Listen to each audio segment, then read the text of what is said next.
You have a graph, simple line graph, that really shows, it just jumps right out at you and shows what has happened since the 14th of July, as the hot weather came in. You can see on Sunday when we got that 93-degree temperature, the tanks just dropped out. And what I mean by that is the demand far exceeded the capacity. And this graph it makes it so obvious and shows the situation that we were in come Monday morning.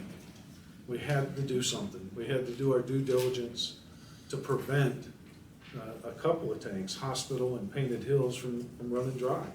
And we were seriously at that point. You can see today, Painted Hills was about 1.3 feet. It was almost empty. At the rate it was dropping, it would have been empty tomorrow morning. And that's just a fact.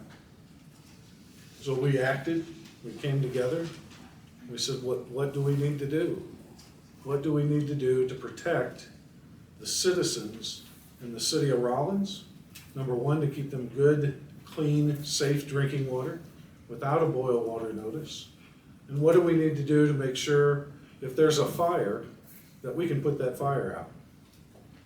And those of you that are served by Painted Hills or the Hospital Reservoir, you could understand that if there was a fire and they're empty, Chief could not put it out. There wouldn't be water there to put it out. We also looked forward. We said, we have a fair coming in August.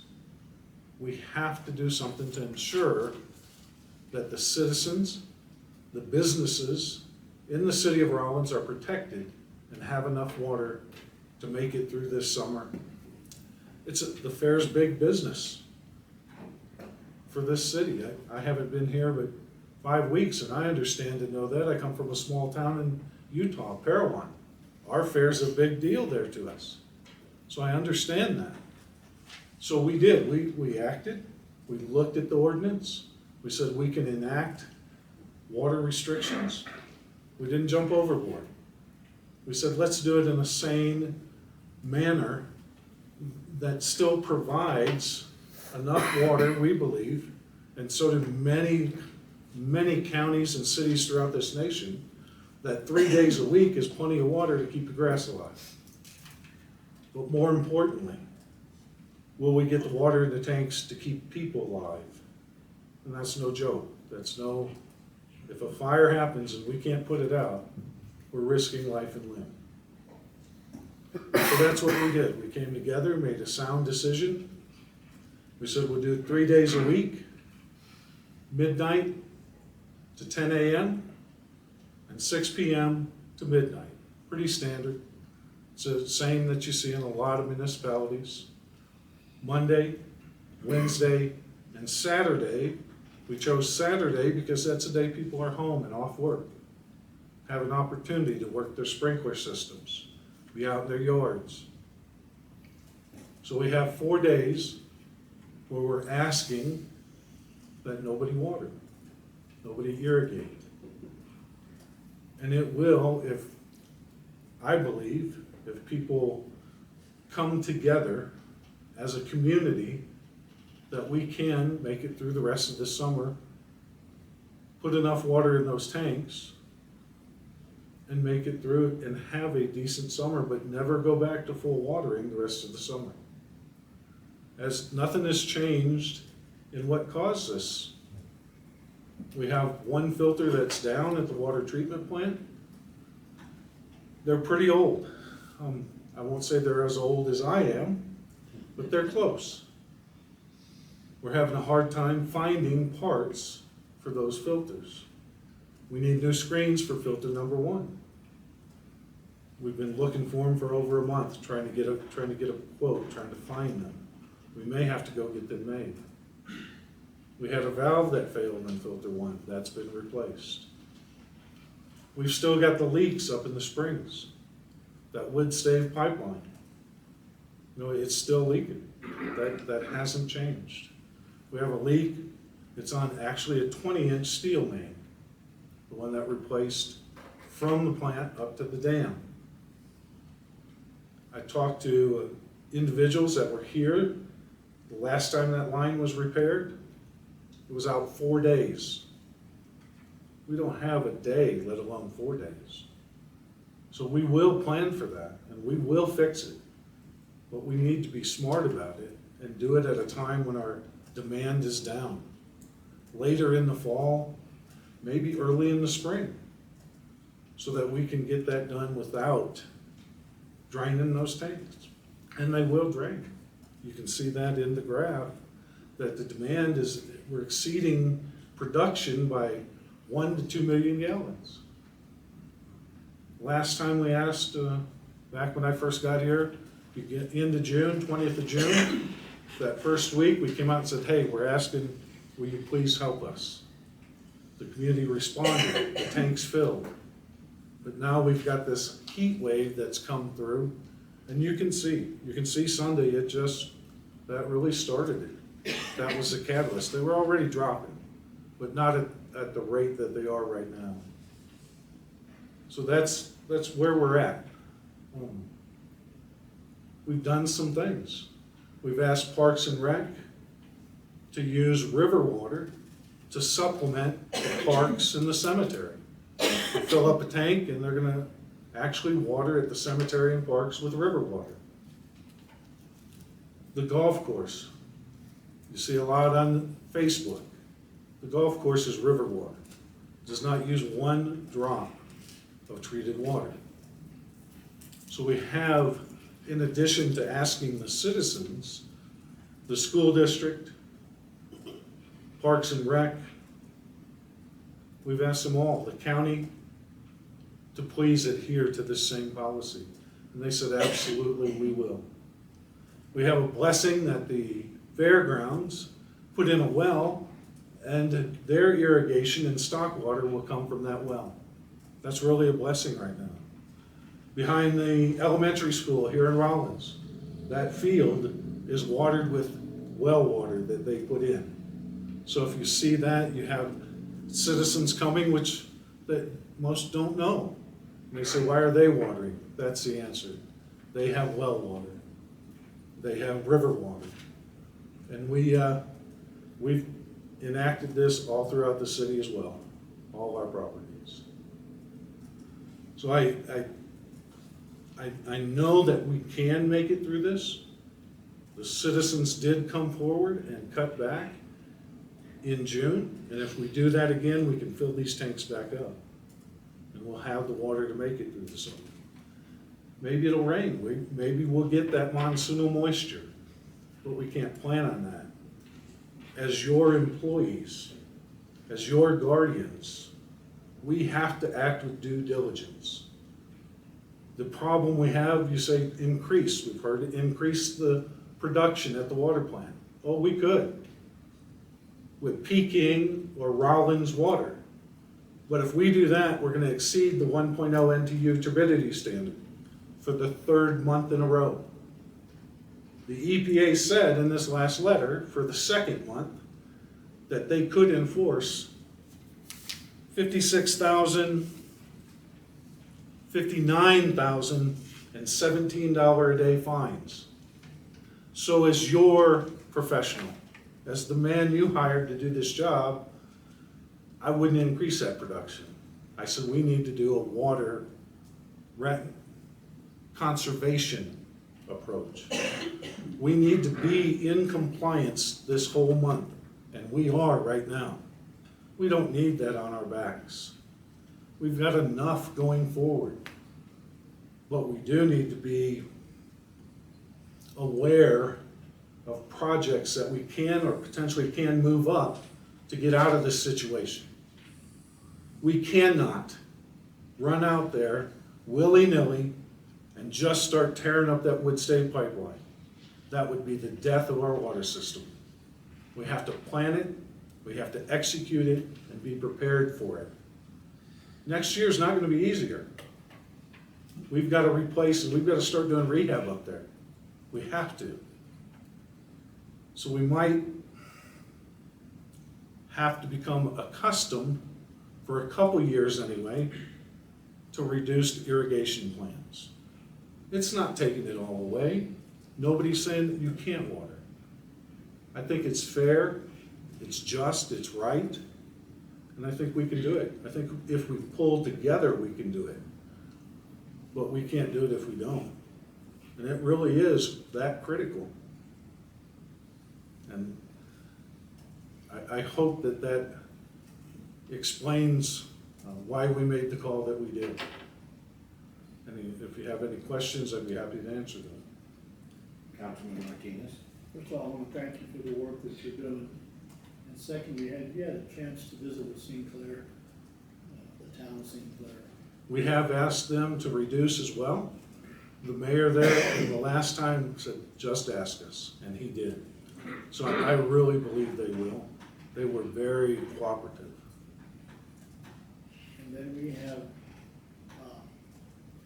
an area that doesn't have meters. So controlling the usage can be kind of tough. We don't have a way to control how much water is being used in that particular area. And that's something we need to step up to a higher priority so that we can, because we need to know. One of the things that I saw, the $6,000 or 6,000 gallon to 12,000 and the penalty, we surely don't intend to go out there and start doing that just helter-skelter. We probably need to visit that, to raise that number, because a family of 6, 4 children, 2 adults, could easily hit 6,000 gallons. We know that, right? I think that's pretty obvious. But it is a tool for those who deliberately say, I'm not gonna do this. I don't care, I'm gonna be selfish. We intend to put out notices and watch for those people, we will, and give them notices saying, hey, you're watering on a day you're not supposed to. I just saw a business right here on the corner as I came in tonight that'll get a visit from me tomorrow. They're not supposed to be watering today. But is it gonna be a bat? No, it's gonna be, hey, join in with us, work with us, come together. But we do have tools. I think that a lot of the community, I would have, our bills are just going out, 15th through the 15th, right? A lot of people have been watering, but they're not gonna be affected with this bill because it's the 15th through the 15th. There are case-by-case circumstances as well. Another thing I'd like to know too is the price tag on the repairs that we must have. We need that right in front of us so that we can make decent decisions as to where this money goes. Now, I did talk to the gentleman, he wasn't very happy. He said, we could put a lot more money into this and get it fixed. And I said, yes, we could. We can do it real easy. We have a lot of programs in Rollins that they really enjoy, and if you touch them, they're gonna be screaming and yelling. But things come first. And if we get to a position where we gotta have water, that could happen. And I don't know if you like that answer, but that's the way things are when you run your house.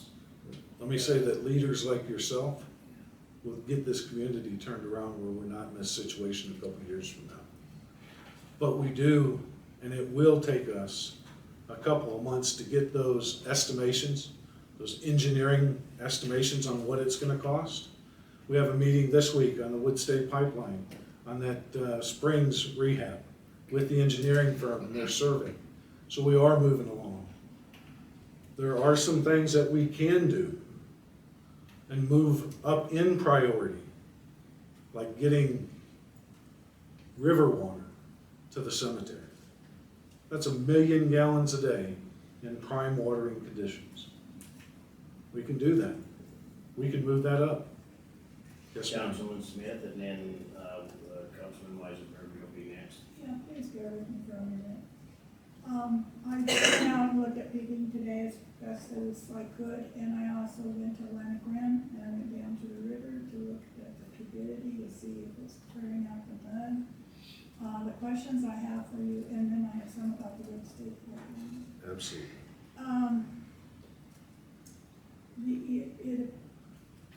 I want to know with the Peking and Atlantic, okay, Atlantic has, the source of the water there is the springs, and I don't believe that the river water goes to Atlantic Rim.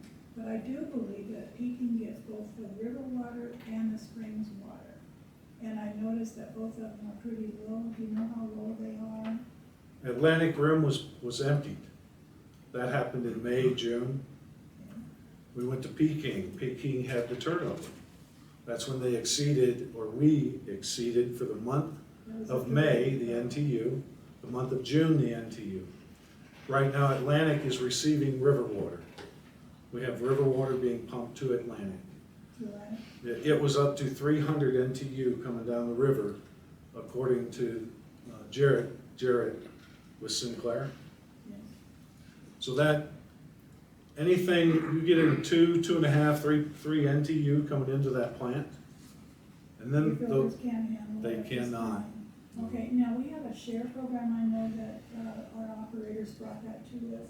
Have we been able to use that to contact any other, there's not too many other plants like ours in Wyoming, but I think there are some around.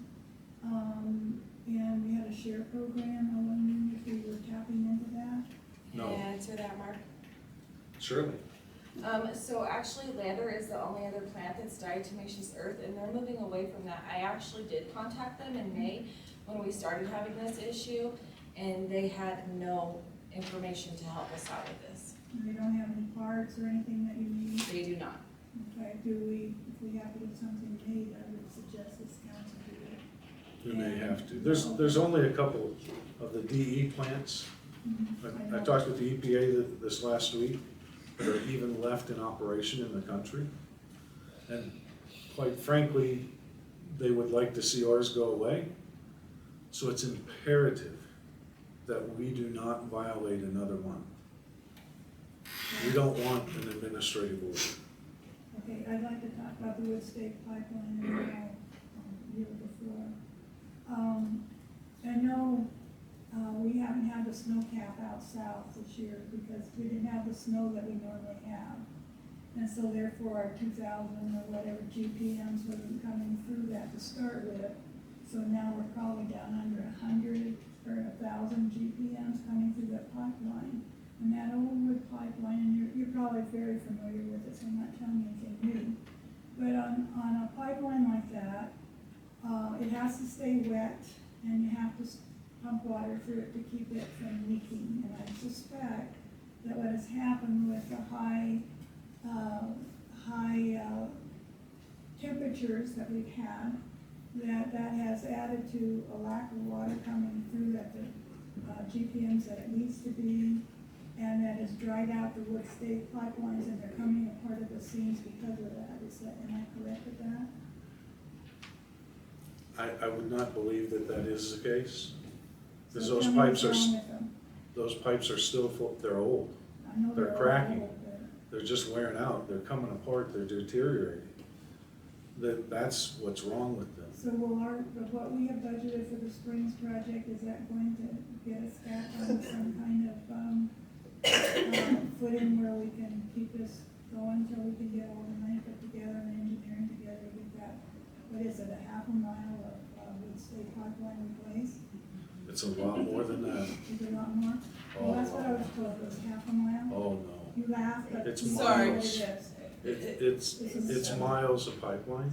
I believe it's 7. 7, okay, I was misinformed then. You also have not just the pipeline going up to the basin, then you have all the lines up in the basin, all the collector lines. So it is a lot of water, a lot of lines. There's still quite a bit of water coming through, and they're buried deep enough. I don't believe they're getting dried out at all. I think it's just old and deteriorated. They went past their useful life. That's why one of the things that I recommend when we do this rehab is that we don't dig them up and take them out of the ground.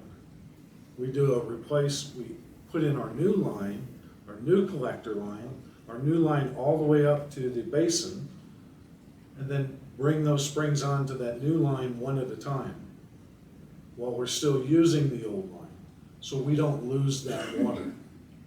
And I know that our operators have to go out there quite frequently and just keep that patched up with fans and everything like that, so that's another expense that we've been bearing over the years, but we haven't been told that we needed to replace them recently.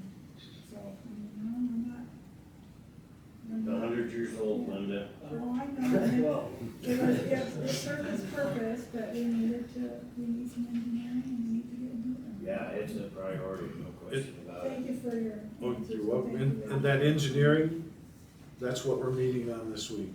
Okay. And we're started on that, right? I mean, Yes, sir. That, We are. it's not. They've done the based on- survey, yes. Okay. Councilman Weisenberg, did you have something there? Yeah, Sorry to make you wait. no, you're fine.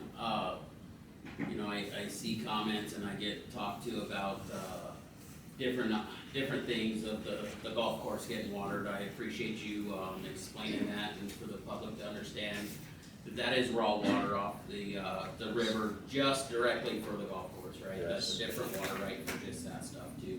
The other thing, I'd like other people in the community to understand is that they're talking about real bad too is the other water right that's, I believe it was 15 million gallons, 10 million gallons sold to YDOT. So that's a whole different, another different water right.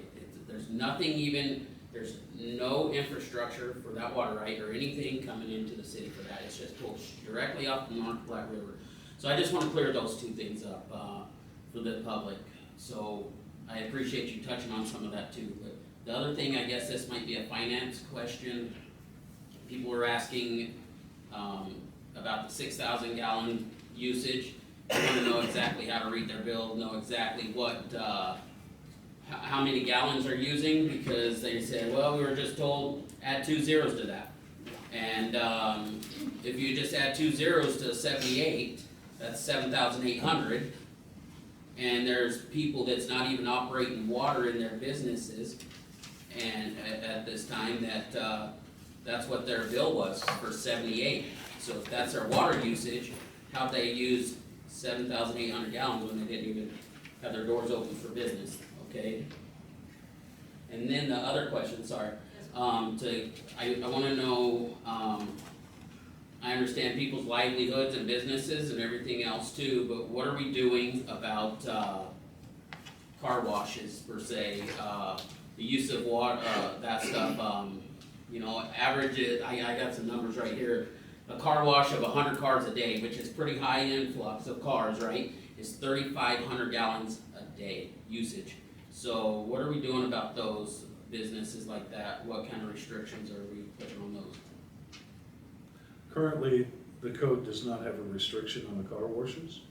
We have asked, and the code does restrict car washing at home, but that car wash should be recycled water, and I can do an inspection tomorrow to make sure. None of the, I owned one, so I know a lot about car washes. None of the car washes here recycle water. So that would be something They we don't. need to put in the ordinance, that even in a non-conservation year, we need to get them to recycle. They do. If you do that, you'll just close them. Now, here's the other thing I wanna talk about car washes, and I'm glad you brought that up. Because the very, most efficient way to clean your car is in a car wash. Not at home running a hose. A car wash will run approximately 2 to 3 gallons a minute while it's spraying at high pressure, and that is the most efficient way to wash one's car. The other thing of it is washing a car can be a safety item. Just so you know. Yeah, no, and I understand that. I'm just saying that's a high number of 100 cars a day, and that's through an automatic car That wash, never right? happens. So, no, I get it, but it's just something that, you know, we need to bring, people are asking about this, so we need to address some situations and let the public understand. Yeah, but they are not in the code. So, okay, thank you.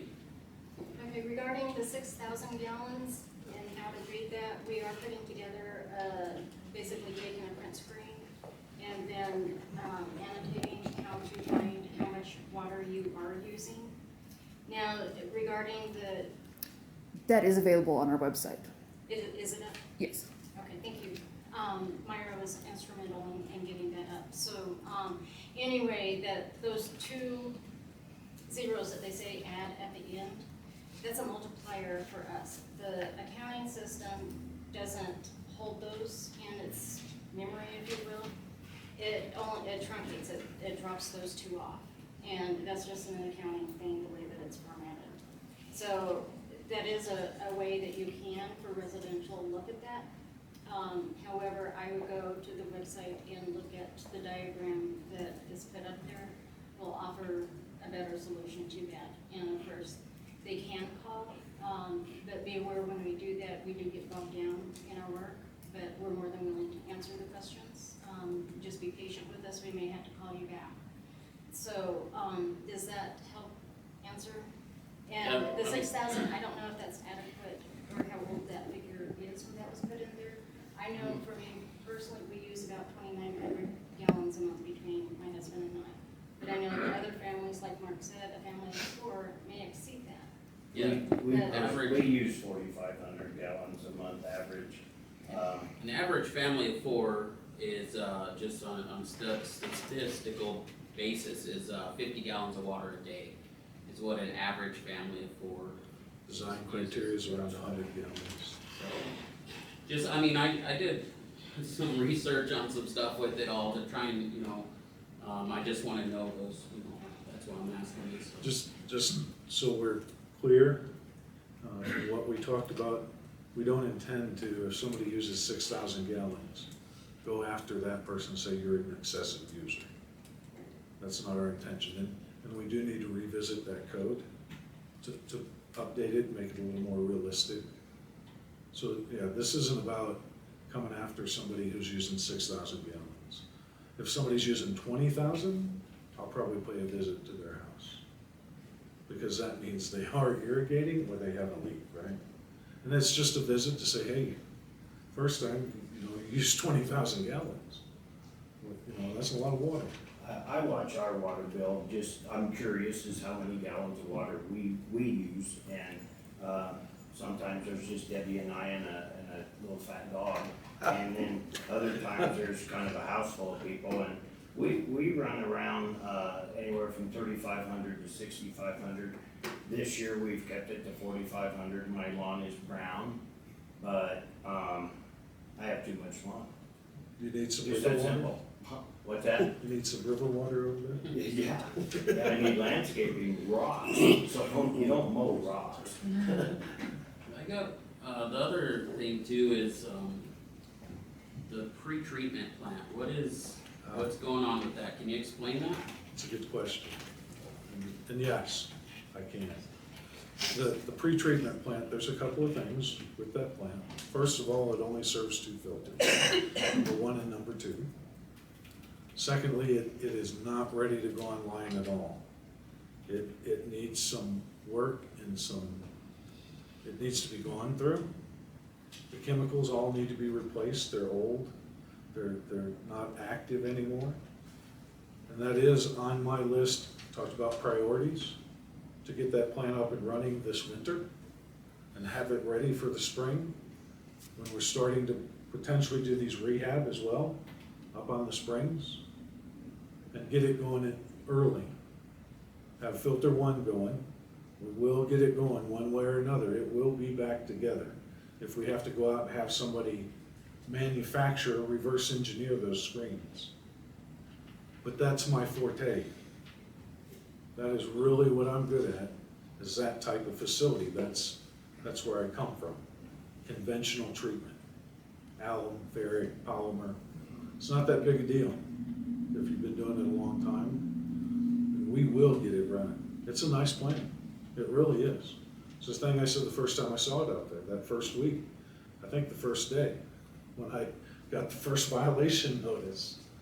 But yeah, we will get that running, and that is a priority. Yes, ma'am. Well, I'm sorry.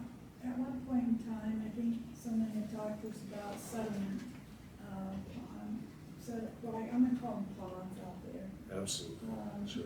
Is that, I don't think we have any, do They put in one for that plant, but I do not believe it's going to be big enough. We may end up, while we're running the pre-treatment plant, doing some wet hauling of sludge. we? And that will be an additional cost.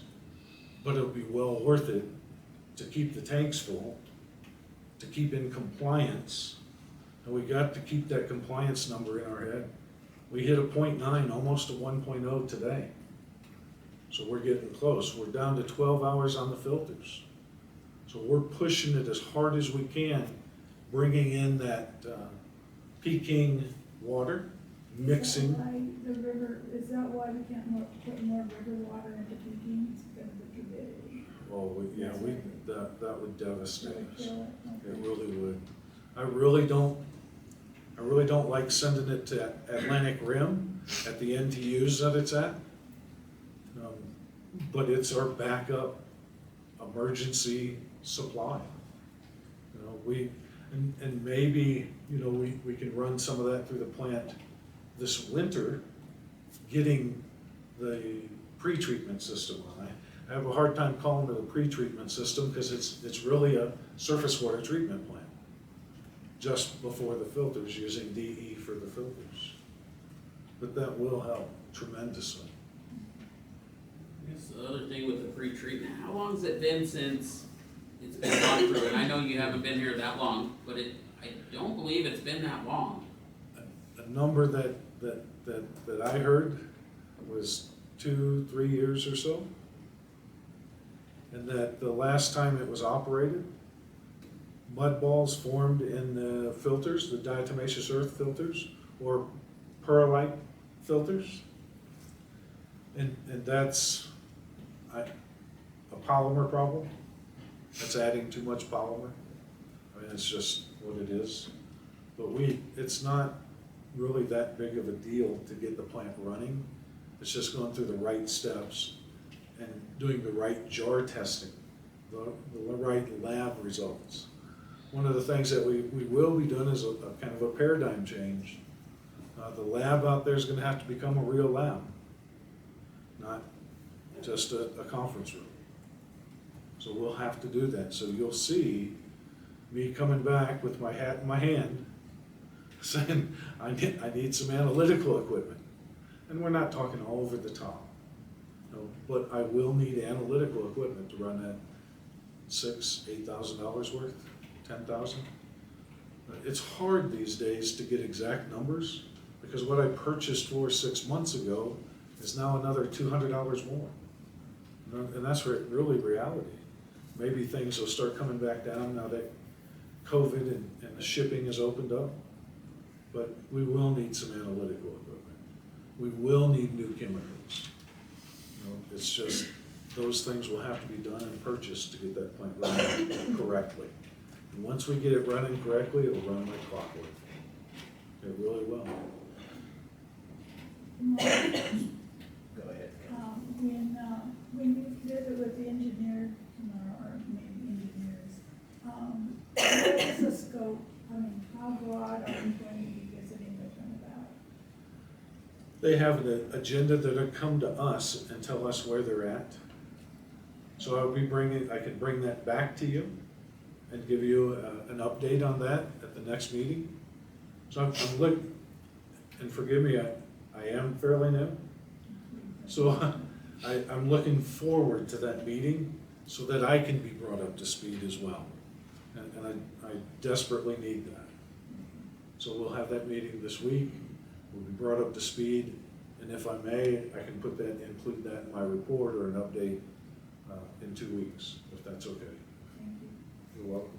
This question is for our fire chief. Yes, sir. There are people seeing you flush or test the hydrants, and we talked about this a little bit. I talked about it just a little bit, and I know you have to do that periodically to certify them or to stay current or whatever. That's correct. And is that something that is or can be delayed? Yes, so, glad you asked that question. Today, we stopped all of our hydrant testing. Of the over 500 that we've done this summer, we're down to 14 left. So it is, 14 isn't a yeah, bad but record, you know, but the point was is that when we're asking everybody else to do this, yes, if we go out and we have to flush a hydrant for a while, it does take some water. So I said, let's just hold. It's not, you know, it's not a critical situation just having that few left. So once we get back into a position where we're not sitting where we're at right now, we'll go ahead and start back again. Okay, So, I yes, sir. understood it, Right. but I know some people had that question. And I think the community did have questions about him, like if we're in this position where we're asking everybody, hey, you only get to do this, and here we are out there just, you know, willy-nilly, is that what you said? Okay, yeah, you know, doing hydrants and that kind of stuff, but like I said, if it was something that we needed and it was something critical, then we would talk about it, but right now we decided no. Oh, So, okay, I just wanted to be comfortable that yes. Yeah, you it were is, still for right in now, compliance or capable yeah, or whatever. it's not a compliance issue whatsoever. So, we do have our ISO coming in at the end of this month, and our hydrants, we look great on them. We really do. It's not good. Matter of fact, it's a very positive area that they're gonna be looking at, so. Thank you. And Mark made it, I just wanted to kind of make a comment from our side. Obviously, everybody understands that water is our critical component for firefighting. You know, if these things go down and we get a sustained operation, say on a business here in Rollins, we could pull the point where there's no water left. So from my side of the house, it is very, very important, just like everybody else, to, you know, if you're thinking about it from just bringing water in, using it at your house, taking showers and that kind of stuff, that's one thing, but now we're talking about life-saving issues. So from my standpoint, asking the community to be very, very conservative on their water use is critical. So thank you for that. Yeah, thank you. Councilman Weisenberg first and then Martinez. I guess another question for financial on this possibly is, I do understand the construction projects have to be a go still too, but I believe, I asked this the other day, I believe there was 2 meters on hydrants. Currently, I'm not positive anymore. What's the plan going forward with those? Can we get them, is there a plan to get them off of that hydrant and treated water like that and get them into some kind of raw water for their construction project? Jody, may I? Yes, you may. Yes, please. No, thank you for her. We have the Walnut project right now. Yep. They have a hydrant. We can't take it away from them. We have to let them, I mean, we've got the contract out there, we've got the street tore up. We need, and we have asked them to be very conservative. They understand our situation, but they have to use some water. And I understand. And then we have another meter on that same hydrant going to the museum for temporary water. So they stay in water during the project and they can continue to have those visitors come in. Tina was devastated last year with the COVID, and this year she's ecstatic that she's overrun. So that was part of the pre-conference meeting that we had with the contractor to ensure under no situation except the concrete pouring for a couple hours, curing, while it cures, will they close off the entrance to that museum. So it'll stay open. But those are the 2 hydrants that we have out, the 2 meters that we have out there. The other contractors are finishing up their projects and turning them in. And I understand that, is there an opportunity that they could use a raw water for them construction projects? I mean, if we have availability possibly close by. That's a good question, and it is possible. Anything is possible. We get a water truck, we can fill them up with river water, absolutely. And we'll look into that tomorrow, first thing. Yeah, that's a good idea. Thank you. Anybody else? I don't have a question. I guess I'm really, really interested in knowing the cost. How much is it gonna cost to do the things you need to do? Because that's where I think the council comes in. Yes. We have to make some decisions, and the sooner we get those numbers, the sooner we can start talking about what we need to do. I also know that, I believe that there'll be some federal money being sent to the state. We want to be ahead of the game, so that when we have these numbers, we can go to the SLID board and apply for funding. I'm gonna put a plug in for the grant writer. Yes, I agree. If I can address we're going through like a second round of the SLIB money coming from the feds like we did around Christmas time. I have worked with Justin at WAM and have given him the information that they have needed thus far. And at our conference, I did talk to him, and every Friday morning, we're gonna have Zoom meetings to figure out how we're gonna spend that money, what do we need to spend it on, how do we do that. So as I learn more, I can bring more to you, but that is something I think we could use for that, but we'll find out more as we go ahead. Appreciate that. Okay, I just got one question for you, Mike. Yes, On sir. the analytical equipment, if we got that equipment sooner for you, how quick could we get that up and running, and would it increase, how much would it increase, the water? Right now, we would only be able to feed filter number 2. So would it feed one of the 2 filters, filter 1 is still out. It could increase, it may be $500,000, $1 million a day, depending on what filter 2 could handle by itself. But it would take, to go through everything, it would take a couple of months, and to get it fired up, get the chemicals replaced. So we're still looking at a couple of months to get that done, which puts us at the end of the summer. Okay. So it's, yeah, we could, I think we could, but I'll be very direct. I've got so many other things right now going on, contracts, trying to get them done and through. There are other things that would suffer greatly at this time, because I'd have to dedicate nearly 2 months to be in there, which I plan on doing in the winter as these contracts, as streets contracts. So it'd be a good project for the winter. Absolutely. That's priority for It, and will also give us an idea of how much sludge we're gonna create, that we're gonna have to try to plan for to haul next summer, next spring. Because I know that we don't have the facilities with the alum sludge that we're gonna generate. It's a lot more than what we're doing now. And I only see one lagoon that's dedicated to that out there.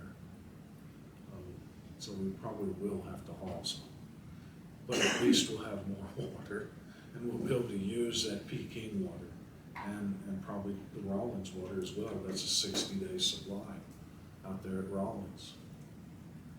you know, when I moved here, the water was horrible, and it cycles. We go through a few years and we have problems and this and that. I know that Rollins has a lot more water available to it than we could possibly use. It's just getting it here. And I'm really glad that we have you working for us, because you understand all these things and can help accelerate getting the transmission of that water from where it is to us. And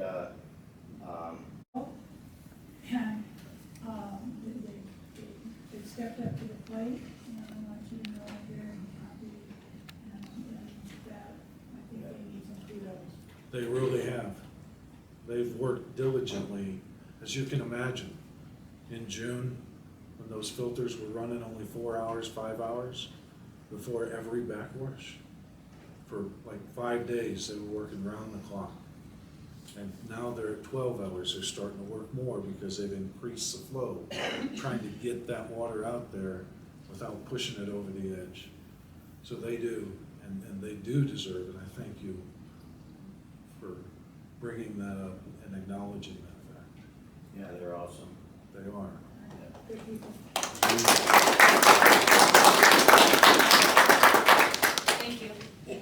Appreciate it, really appreciate it. Well, when you're out there at midnight or in the middle of the tonight, and you're feeling all alone, you're not. We're thinking of you, seriously. Do appreciate everything you've done. It's more than a job, it's a dedication. Battling We rabbit appreciate that. snakes. Ooh. And the dam, you all, the city council, you all approved and we got that project done. And I say we because I'm a member of the team now, but it wasn't me, I was not either. But those are things that you did do, we did do. The Miller well station, the Miller pump station, you got that put in. Then you got a 480 volt kV service put in so that it wouldn't have to be run by diesel pumps to bring that well water down and pump it down. There, you put VFDs in there.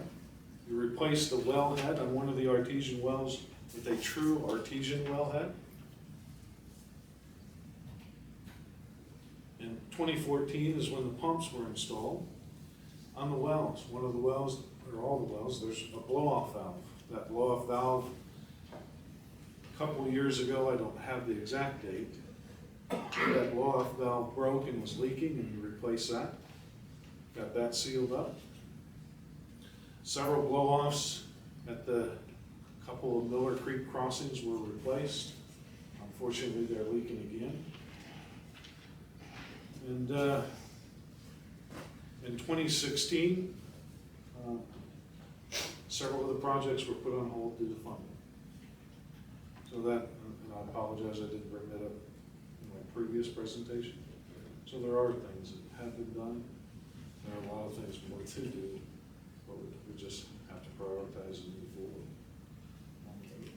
That's, I thank the crew that's here, and Carly and Stevie that have worked diligently. Really, they're a pretty good team. And I thank you for your help. That's it for me.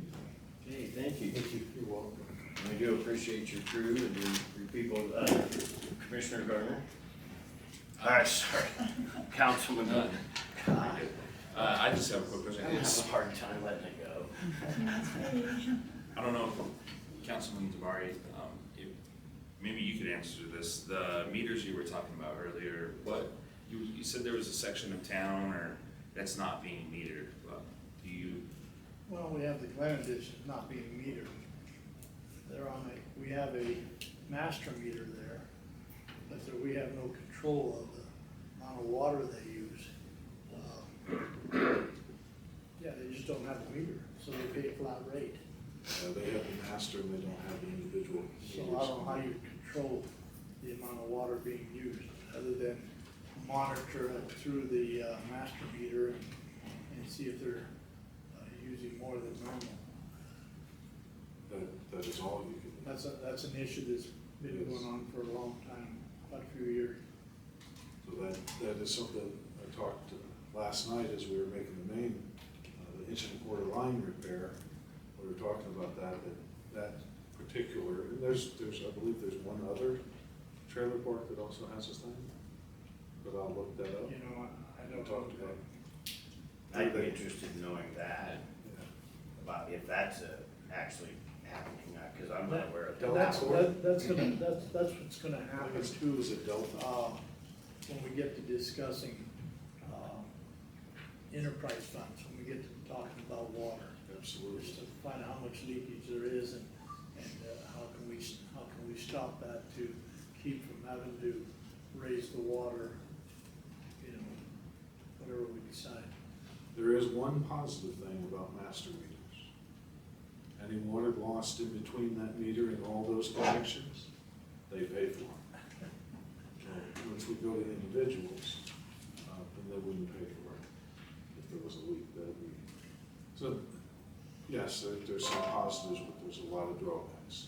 Shutting people off individually, you can't do it. Well, I think it's something that we need to talk about. That's the area that I was talking about. Okay. I was just curious because. Yeah, thanks for the question. Thank you. You're welcome. Thank you. You're welcome. Appreciate all your hard work. Thank you.